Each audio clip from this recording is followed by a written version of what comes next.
explosives in his residence. Guy was weird. It was really weird. Yeah. Not surprised.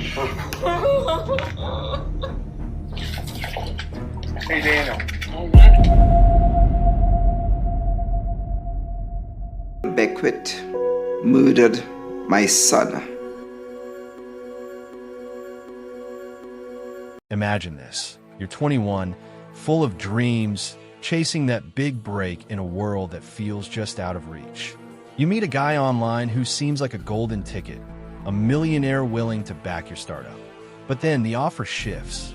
He needs help with a project. It's secretive, pays well, and promises adventure. You say yes because why not? Life's about risks, right? But what if that risk buries you alive under someone else's paranoia? This isn't fiction. This is the heartbreaking story of Askia Khafra, a young man whose ambition led him straight into a nightmare, and the man who turned opportunity into a grave. It all started with smoke. Not the kind from a cozy campfire or a kitchen mishap, but a sinister whisper rising from the depths of the earth. On September 10th, 2017, in the upscale suburb of Bethesda, Maryland, firefighters rushed to what looked like a routine house fire at 5211 Danbury Road. The home belonged to Daniel Beckwitt, a reclusive stock trader who'd made his fortune hacking the markets. From the outside, it was just another brick facade in a neighborhood of manicured lawns and quiet lives. But inside, chaos. Hoarded junk piled to the ceilings, tangled wires snaking everywhere, and a stench of neglect that hit responders like a wall. As they battled the flames, something felt off. The fire seemed to pulse from below, like it was alive, feeding on secrets buried deep. And then, in the basement, they found him, a young man, naked and charred, curled up just feet from the door. His name was Askia Khafra, bright, ambitious, the son of immigrants who believed in the American dream. He wasn't supposed to be there, not like this. Askia had been steps from escape, but the debris, Beckwitt's hoard, had trapped him like a cage. He died gasping for air, his body cooked by the heat. Barbecued, his father would later say through tears, the word hanging heavy with unimaginable grief. But how did a promising entrepreneur end up dying in a stranger's basement? The answer lay even deeper, in a labyrinth that would shock investigators and expose a twisted tale of obsession, deception, and deadly negligence. As the smoke cleared, firefighters stumbled upon a crude opening in the basement floor, a tunnel, hand-dug and snaking underground like veins in the dirt. It stretched dozens of feet, supported by plywood and lit by makeshift wires. Down there, amid the dirt and darkness, were signs of life: a mattress, food wrappers, a bucket for a toilet. Askia hadn't just been visiting. He'd been living in this hole, digging for days at a time. Beckwitt, it turned out, was no ordinary homeowner. A brilliant but erratic tech whiz, he'd amassed wealth through online trading and dabbled in hacking circles. But beneath his success lurked a paralyzing fear: nuclear apocalypse, especially from North Korea. Convinced the end was near, he wasn't waiting for it. He was building his escape, a private bunker system, hidden from the world, no permits, no oversight. He couldn't trust contractors. Secrecy was everything. So, he turned to the internet, where he met Askia. Askia Khafra was the kind of kid who lit up rooms. At 21, he was sharp, creative, with big ideas for a startup that could change lives. But startups need cash, and Askia's had fizzled despite his hustle. Enter Beckwitt, who tossed him $5,000 as seed money. When that venture flopped, Beckwitt dangled another carrot, paid work on his project. Askia, eager and trusting, bit. What he didn't know was that Beckwitt's world was a maze of paranoia. From the start, the job reeked of weirdness. Beckwitt picked Askia up blindfolded with blackout glasses, driving in endless loops to disorient him. For security, he'd say, spoofing IP addresses so Askia's online activity looked like it was from Virginia, not Maryland. Even Askia's family thought he was digging tunnels in the mountains somewhere safe and remote. He blindfolded my son like a dog on a leash, his father, Khafra, later recounted, voice cracking with rage and sorrow. Askia held one end of a key lanyard while Beckwitt led him down into the shaft, only removing the blindfold in the pitch-black depths. Down there, the work was grueling.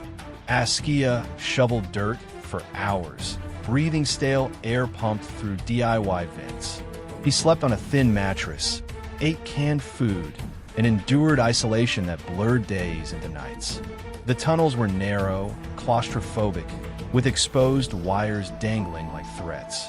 Upstairs, the house was a hoarder's nightmare. Trash, electronics, debris blocking every exit. Fire hazards everywhere, but Beckwitt waved them off.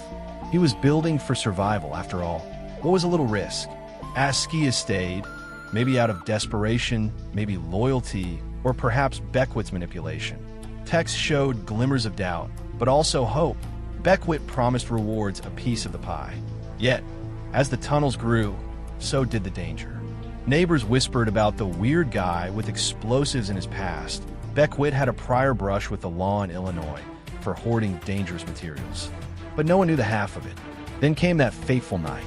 Askia, deep underground, smelled smoke. He texted Beckwitt, "Something's wrong."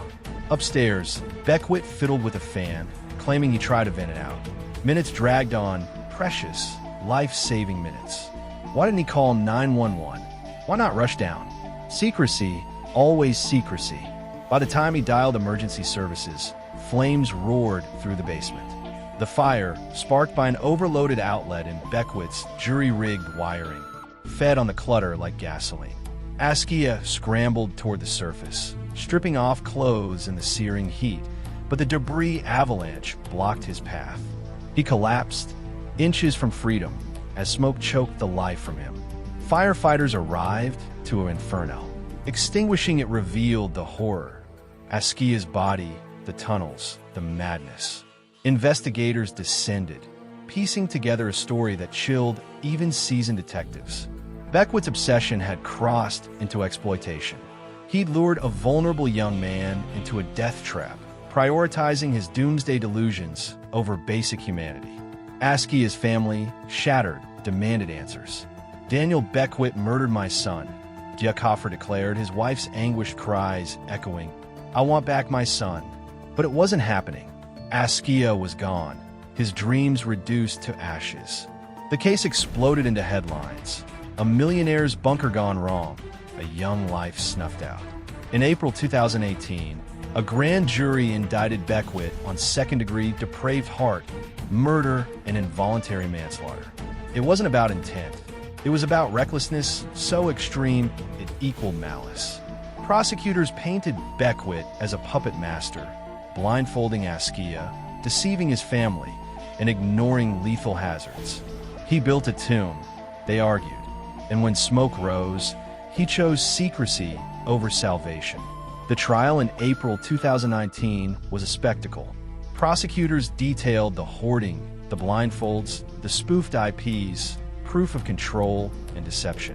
Fire experts testified the outlet was a ticking bomb, overloaded without safeguards. Askia's desperate texts were read aloud, hanging in the air like accusations. The defense countered. Beckwitt was eccentric, not evil. He cared for Askia, invested in him, panicked, and called 911 eventually. The fire? A tragic accident between consenting adults. But the jury saw through it. After tense deliberations, they convicted Beckwitt on both counts. A rare win for depraved heart murder without violence. Judge Margaret Schweitzer sentenced him to 9 years, though appeals loomed. For Askia's family, it was bittersweet justice. "My son was found dead, burnt from head to foot," Dia said. "He was literally cooked." This story isn't just about a fire or a bunker. It's a cautionary tale of how ambition can blind us, how trust can trap us, and how one man's paranoia can devour another's future. In a world fixated on prepping for the worst, Beckwitt's obsession reminds us the real apocalypse might be the one we build ourselves. Askia dreamed of changing the world above ground. Instead, he was buried by it. And in the end, the flames didn't just destroy a house. They illuminated the dark cost of unchecked madness.